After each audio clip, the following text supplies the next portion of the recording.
আমার পিতার শেষ ওসিয়ত ছিল ওয়ালা তামুতুন্না, মরবা না, ইল্লা ওয়া আনতুম মুসলিমুন, যতক্ষণ মুসলমান না হতে পারো। আমরা পুরুষ মানুষ যারা, আমাদের মুসলমান হওয়ার নিয়ম, মেয়েরা যারা এসেছে তাদেরও মুসলমান হওয়ার নিয়ম নেই। এই কোরআনে আল্লাহ 500 আইন দিয়েছেন, শরীয়তের বিধান বলা হয়। এগুলোর সামনে স্যারেন্ডার করা, আত্মসমর্পণ করা, নিজের মন আর বলে কিছু নেই। ওই যে আয়াতটা পড়লাম, আমি শপথের দিনও পড়েছিলাম, ইন্না সলাতি, এর ভেতরে সব আছে। অনুসুকি, এর ভেতরে আরো বেশি আছে। সলাতের ভেতরে যত কিছু আছে, নুসুকের ভেতরে আরো বেশি আছে। আমার সলাত, আমার নুসুক, নুসুক মানে কি? শুধুমাত্র কোরবানি না। এটা তাফসিরে ওই যে মাযহারিতে আছে, আল্লামা সানাউল্লাহ পানিপতি রহমাতুল্লাহ আলাইহি মাযহারি তাফসিরে উনি লিখেছে, এই জায়গায় আমি ব্যাখ্যা করতে গিয়ে পেয়েছি, নুসুক শব্দের তিনি 3টা অর্থ দিয়েছেন। 1 নম্বরে নুসুক মানে কোরবানি করা, 2 নম্বরে নুসুক মানে হজের কার্যকলাপ, 3 নম্বরে নুসুক মানে ইবাদত বন্দেগী। বলেন তো একটা জীবনে এর বাইরে আর থাকে কি? বলেন, এর বাইরে আর কিছু থাকে না। তার মানে আমার নামাজ, আমার জীবনের যত কোরবানি আছে, এমনকি আমি যদি বেঁচেও থাকি, আমি যদি মরেও যাই, লিল্লাহি রাব্বিল আলামিন, আমার রবের জন্য। মুসলমান পুরুষ মানুষ আমরা যারা এখানে দাবি করছি, আমাদের জাতির পিতা আমাদেরকে শিখিয়েছেন মুসলমান হওয়া লাগে কি করি। ওই জীবনের প্রথম দিন থেকে তিনি পরীক্ষায় অবতীর্ণ, 50টা পরীক্ষা পর পর দিলেন, কোন পরীক্ষায় তিনি ফেল করেননি। আমরা তার সন্তান হিসাবে ফেল করলে হবে? বলেন বলেন বলেন। আমাদের মা হযরতে হাজেরা, তিনিও পরীক্ষা দিয়ে তিনি এমন মুসলমান ছিলেন আল্লাহর সিদ্ধান্তের সামনে। তিনি শুধু স্বামীকে বলেছিলেন, স্বামী আমার, মরুভূমির ভেতরে পানি আর খাবার ছাড়া আমার এই মাসুম বাচ্চাকে সহ রেখে যাচ্ছেন, এটা কি নিজের ইচ্ছায় না আল্লাহর ইচ্ছায়? হযরত ইব্রাহিম 86 বছর বয়সে পাওয়া সন্তান, কথা বলতে পারছিলেন না, শুধুমাত্র ইশারা দিয়েছিলেন আকাশের দিকে, আমার ইচ্ছা না আল্লাহর ইচ্ছা। হযরত ইব্রাহিম আলাইহিস সালামের কথা ইঙ্গিত দেওয়ার পরে হাজেরা আমাদের মা, তিনি যে কথার জবাব দিলেন যে নিশ্চিন্ত মনে বাড়ি ফিরে যায়।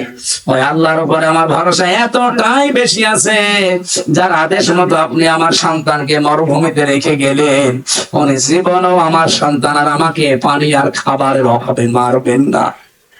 তার এই বিশ্বাস সত্য হয়েছিল না হয় নাই? এখনো পর্যন্ত তার প্রমাণ চমচম। এক কথা বলে দেখান, নবী ইব্রাহিম দোয়া করেছিলেন, আমার সন্তানদেরকে ফল ফলাদি দিয়ে তুমি রিজিক বৃদ্ধি করে দেবে। আপনি দেখেন, খালি পাহাড় পাথর আর মরুভূমি, কিচ্ছু নেই, অথচ আরব জানে কোন খাবারের অভাব আছে। ইব্রাহিম নবীর দোয়া এটা, মানে হাজার হাজার বছর আগে দোয়া করেছিলেন, ওখান থেকে আরম্ভ হয়েছে। যদি ইব্রাহিমের আদর্শ আজও তারা মেনে চলতে পারে, তাদের অভাব কোনদিন হবে না। আমরা ইব্রাহিমের সন্তান দাবি করছি, আমাদের মা বোনদেরকেও হাজেরার মতো এরকম তাওয়াক্কুল করা লাগবে, ভরসা করা লাগবে। কার প্রতি? 86 বছর পর্যন্ত তার সন্তান হয়নি, কোনদিন তিনি মাজারে যাননি, কবরে যাননি, কোন বাবার কাছে যাননি। আর আপনি, আপনার ভেতরে আকীদাটা, আমি এই যে ইসলামে প্রবেশ করার 5টা কথা বলছিলাম, তার 2য় নম্বর এটা, আকীদা সাফ করা লাগবে, আকীদা বিশুদ্ধ করা লাগবে। অধিকাংশ মেয়েদের নামাজ আছে, রোজা আছে, পর্দাও করে, এতে একটু অসুখ বিসুখ হয়ে গেলে, সন্তানাদি হতে একটু দেরি হলে ওর আর মাথা ঠিক থাকে না, চলে যায় একবারে আটরসি, একবারে চলে যাচ্ছে যে সুরেশ্বরী। আর এই যে গোয়ালন্দ ঘাট পাওয়ার আগে এক মাজার আছে, অনেকে যে মাথা ঠোকাচ্ছে। এমনকি আমার মতো হুজুর পেলেও অনেকে পাগল হয়ে যায়। সেদিন বগুড়াতে এক মহিলা এসে বলছে, মহিলা না স্বামী পাঠিয়েছে, ওর স্বামী এসে বলছে, হুজুর আপেল পড়ে দেন। আমি আসলে ফাতিহা পড়ে ফু দিলাম, আমার কানের কাছে মুখ নিয়ে বলছে, এমন ভাবে আপেল পড়বেন যেন সিডি হয়। আপেল ফেলে দিই, বলছে আপেল কই? ফেলে দিয়েছি। কেন? আরে ভাই, আপেল পড়ে যদি ছেলে হইতো, আমার ম্যাডামের 3 মেয়ে হইতো না। আমি ওরে শুধু আপেল খাওয়াতাম। এত কিছু পড়িয়ে শুনে তারপরও 3 মেয়ে, আর আপনি আমার কাছে এসেছেন যে আপেল পড়া দেবেন। আপেল ফেলে দিয়েছি।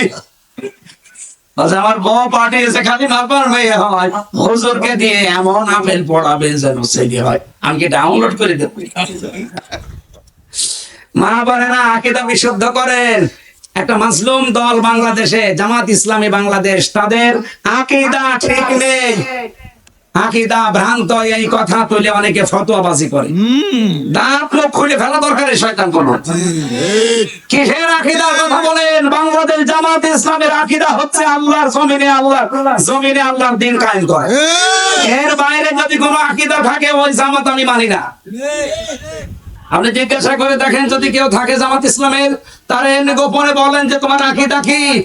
ও যদি বলে আমার বাবার আইন কায়েম করা আমার আকীদা, ওরে ওই সময় ওই দল থেকে বাদ দিন।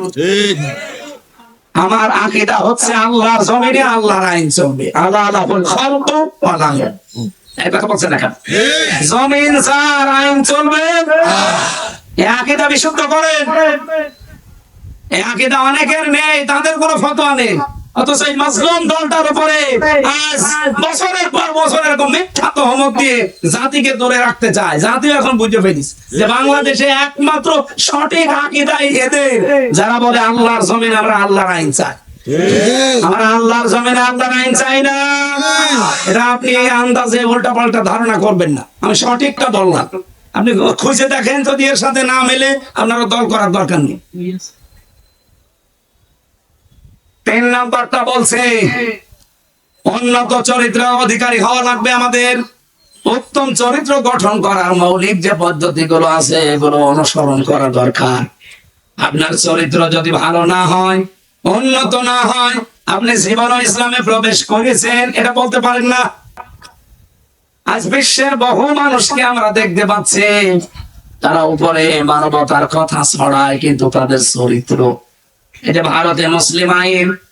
আমাদের বাপ দাদাদের ধর্ম, আমার বাপ দাদার হাজারো বিঘা জমি জায়গা গুলো অক্ষ করা, সেটা এখন অবৈধ ভাবে জোর করে জবরদস্তি করে অবৈধ আইন পাশ করে দখলের চেষ্টায় আছে। কথা বলছেন না? আমি যে হাদিস পড়েছিলাম হযরত আবু যর থেকে বর্ণিত, মনে আছে আপনাদের? মানে টাকা মা লাইসা লাহু ফালাইসা মিন্না ওয়ালিয়াতাবাওয়া মাকআদাহু মিনান নার। যেই জিনিস তোমার না, ওটা যদি জোর করে নিজের দখলে নিয়ে নাও, আমি নবী 2টা কথা তোমার বিরুদ্ধে বললাম, ফালাইসা মিন্না, ওই দিন থেকে তুমি আমার আর উম্মত না। 2 নাম্বার ওয়ালিয়াতাবাওয়া মাকআদাহু মিনান নার, সে যেন জাহান্নামে নিজের স্থান তৈরি করে নিল। আজ ইহুদি আর এই মুশরিকরা এটা তো করেই নিয়েছে, অন্যের জিনিস দখল করে নিজের আয়ত্তে নিয়ে নিয়েছে ইসরায়েল। আর এই মুশরিকরা এই কথা বলছে না। 2 নম্বর, বাংলাদেশের সাথে একটা মিল আছে, আমি বলছি না? আমি যেই বললাম আমি বলছি না, আপনারা বলছেন ঠিক আছে, বলার দরকার নেই। হাদিসের প্রথম পয়েন্টটা কি ছিল? মানে যে ব্যক্তি অন্যের জিনিস নিজের দখলে নিয়ে নেয়, ফালাইসা মিন্না, সে নবীর উম্মত না। এটা ফা আছে মাঝখানে, ফাটা 19টা অর্থে আসে। এখানে ফা দিয়েছেন খেলা করার জন্য না, নবীর প্রতিটি কথা গবেষণামূলক। ফালাইসা মিন্না, যদি সত্যি উপরের কাজ করেন নিচের যে শাস্তি আপনার উপরে বর্তাবে। কিন্তু ব্যাখ্যায় আমি আর একটা 2টা জিনিস পড়েছি, এদিকে তাকান। কষ্ট হচ্ছে না? 1 নম্বরে বললাম কি, যারা যে জিনিস আমার না, ওই জিনিস যদি আমি জোর করে আমার দখলে নিয়ে নেই, আমার আয়ত্তে রাখি, তাহলে সঙ্গে সঙ্গে আমি নবীর দলভুক্ত থেকে বের হয়ে গেছি, আমি নবীর উম্মত না। বলেন বলেন। কিন্তু জিনিস যদি আমারই হয়, ওই জিনিস যদি আমার আয়ত্তে ছিল কিন্তু হাতছাড়া হয়ে গিয়েছে, ওটা যদি আমি আবার ফেরত পাই, তাহলে আমি এই শাস্তির আওতার বাইরে। ঠিক, এটা ইসলামী ব্যাংক, যাদেরটা তারা ফেরত পেয়েছে। আপনি এখন যদি বলেন যে ওরা দখল করে নিয়েছে, আপনি পাগলামি কথা বলেন কোন কারণে? ওরা দখল করেছে মানে জিনিস ওদের, ওরা ফেরত পেয়েছে। যারা এতদিন নিয়েছিল ইসলামী ব্যাংক তাদের, এদের মাথার ঘাম পায়ে ফেলা রক্তের তৈরি করা। কথা বলছেন না কেন? আপনি বলেন এটা মিথ্যা কথা? যাদের জিনিস তারা ফেরত পেয়েছে বলছে ওরা দখলবাজ, ওরা দখলদার করিস। আরে শয়তানের মিথ্যা কথা বলিস কোনকার? যাদের জিনিস তারা ফেরত পেয়েছে তারা এই শাস্তির আওতায় থাকবে না, সুতরাং তারা নবীর উম্মত থাকবে না। না, হ্যাঁ, যে জিনিস আপনার না, আমরা আগস্টের 5 তারিখের পর থেকে দেখতে পাচ্ছি অনেক মানুষ কিন্তু যে জিনিস তার না, সে বাবা শাহজালাল সব হালাল করে নিচ্ছে। নাকি রাজবাড়ি নেই? আছে, মানে নাম ধরা লাগবে। কত জিনিস আপনার না, আপনি নিজের মনে করে সে বিভিন্ন কায়দায় নিয়েছে। যারা যা নিয়েছেন, ঘাট দখল, মাঠ দখল, বাজার দখল, দোকান দখল, অনেক জিনিস দখল, মেয়ে দখল, বউ দখল, সব ফেরত দেয়া। আমি আর নিচে নামতে পারলাম না। কত কঠিন কঠিন শাস্তির কথা দেখতে পাচ্ছে।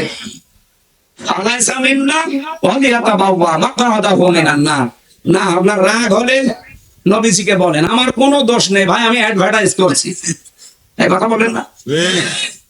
আপনার উন্নত চরিত্রের নমুনা এই, আপনাকে গালি দিয়েছে এই যে চেয়ারম্যান জেলার আলীপুরের এই আব্দুর রউফ, এই চেয়ারম্যান কয়েকদিন আগে একটি অনতারে গালি দিয়েছে, বলেছে এটা বাটপার, এটা বিয়াদব। সে আলেমদের অপমান করবে না, করবে, চরিত্র তো ওইরকম, খালি মানুষের জিনিস কিভাবে মেরে খাবে সে ধান্দায় থাকে। এখানে চরিত্র ঠিক করে। উন্নত চরিত্রের অধিকারী কারা? এই দেশের মানুষ এখন সব অলরেডি বুঝে ফেলেছে। এখানে ইসলামে প্রবেশ কারা করছে? আমরা এখন যদি এই লাইন দিয়ে পরিমণি হেঁটে যাই, আপনি ওয়াজ বাদ দিয়ে দৌড় দেবে, কিন্তু সবাই না। পরিমণি না, পরিমণির খালাও যদি হেঁটে যায় এই লোক দৌড় দেবে। যদি দৌড় দেয় তাহলে মানুষের ওনার সাথে আমিও দৌড় দেব, জীবনও যাবে না, কারণ ওইভাবেই গড়ে উঠেছে। আল্লাহর কসম আপনাকে আমি গ্যারান্টি দিয়ে গেলাম, মাত্র 6 মাস ওই 9টা বিষয় খালি পূরণ করেন আল্লাহর কাছে, 6 মাসের ভেতরে আল্লাহর কসম আপনি ভালো মানুষ হয়ে যাবেন, আপনার জীবনই পাল্টিয়ে যাবে। 4 নাম্বারটাই পেয়েছি, সব কাজে ইখলাস লাগবে। আর এটা যাদের ভেতরে আছে আমি নিজে প্রমাণ করেছি আমিরে জামাতকে দিয়ে, বাংলায় বলছি ভাই ওপেন, এটা রেকর্ড হচ্ছে। আমি ওনারে নিজে পরীক্ষা করার জন্য না, এমনিতে একবার হাতের ভেতরে 60,000 টাকা দিলাম যে স্যার এটা রাখি, ওরা সঙ্গে সঙ্গে সামনে নুরুল ইসলাম বুলবুল ভাই ওনারে দিয়ে বলছে সংগঠনে কাজে লাগে। আমি দিলাম ওনার পারিবারিক খরচ করার জন্য ব্যক্তিগত, লোকটা দিয়ে দিলে দেখলো না কয় টাকা আছে। কুষ্টিয়ায় গিয়েছিল, কানে কানে কানে কানে আমি টাকা দিলাম হাতের ভেতরে 15,000 আর ঘরের ভেতরে এসে 10,000, ও ছাতা সব দেখি সামনে শাহাবুদ্দিন ভাই ওনারা দিয়ে দিল। কি গো, টাকা দিয়ে কি করবেন? যারে দিয়ে খরচ করার জন্য। আরে কোন মানুষ যদি দুনিয়া বিমুখ হয়ে যায়, ওর ভেতরে আল্লাহ এমন এমন সূক্ষ্ম জিনিস দান করে যেটা পৃথিবীর অন্য কেউ জানে না। এই দেশের সাংবাদিক প্রশ্ন করেছিল আমাদের কাছে যে এত জনপ্রিয় আপনার এত দল, একবারও তো ক্ষমতায় যেতে পারেন না, আপনাদেরকে মানুষ চায় না কেন? জবাব দিয়েছে মুয়াজ্জিন আযান দেয়, সবাই নামাজ পড়তে আসে, আযান তো আমরা ঠিকই ইখলাসের সাথে দিচ্ছি, এদেশের মানুষ সাড়া না দিলে দোষ কি মুয়াজ্জিনের না মুসল্লিদের? আপনি সূক্ষ্ম কথা কি বের করাও তো সহজ। 5 নাম্বারটাই পেয়েছি, লেনদেনে স্বচ্ছ হওয়া। এটা নারী পুরুষ আমাদের অনেকের ভেতরে নেই। যে দোকানে বাকি